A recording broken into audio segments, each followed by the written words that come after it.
tous les jours, je me prenais des mademoiselles. À un moment donné, j'ai dit stop, je suis rentré chez moi à midi, je me suis mis sur le balcon et je me suis dit là en fait soit je saute, soit j'appelle ma mère et je lui dis que j'en peux plus.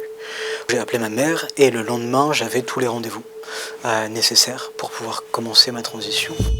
La France connaît une augmentation des actes transphobes, c'est ce qu'affirme le dernier rapport de l'association SOS Homophobie, qui répertorie 500 signalements de violences envers des personnes transgenres, soit une augmentation de 120% par rapport à l'année dernière. Et cela confirme les inquiétudes exprimées déjà début mai par plusieurs milliers de personnes réunies partout en France. Elles dénonçaient alors la publication d'un livre considéré comme transphobe, mais aussi une proposition de loi de sénateur visant à interdire toute transition médicale aux mineurs. Nous devons assurer que l'horizon de la communauté trans n'est plus la survie, mais l'épanouissement. Morgane Lucas est thérapeute, activiste, vulgarisateur sur les notions de genre et auteur d'un livre sur le sujet. Il a accepté de nous raconter son parcours et de témoigner du quotidien des personnes transgenres. Moi, je suis né au début des années 90. À l'âge de 3 ans, j'ai été diagnostiqué par un psychiatre, parce qu'à l'époque, c'est comme ça que ça se faisait, comme étant une personne trans.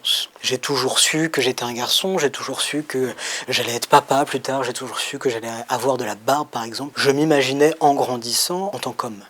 C'était pas une question jusqu'à ce qu'arrive la puberté. Et à la puberté, ça m'a frappé. Ça a été un énorme choc. Parce que là, toutes les caractéristiques sexuelles secondaires de la puberté se sont développées.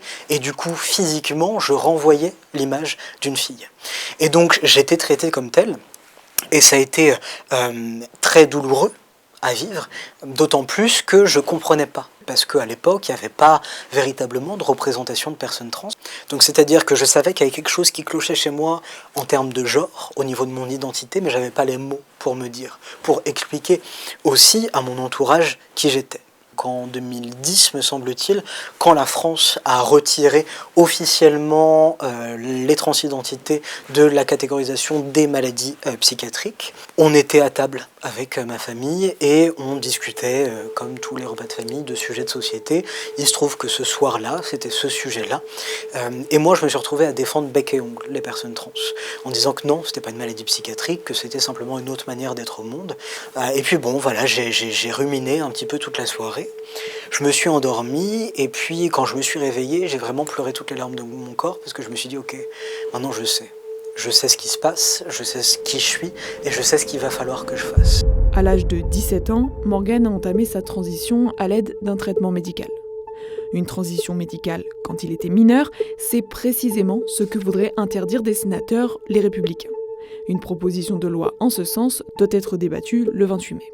C'est la proposition de loi la plus transphobe qu'on ait connue en France. C'est absolument terrifiant, parce que si on prend l'exemple des États-Unis, il y a d'abord eu cette interdiction de transition des mineurs, et aujourd'hui, c'est un véritable système autoritaire qui se referme sur toutes les personnes trans. On sait que dans certains États, elles n'ont plus le droit de transitionner, qu'elles ont des difficultés à pouvoir se faire prendre en charge par des médecins qui justement ont peur des répercussions légales de cette prise en charge-là. On sait aussi que la violence anti-trans a décuplé.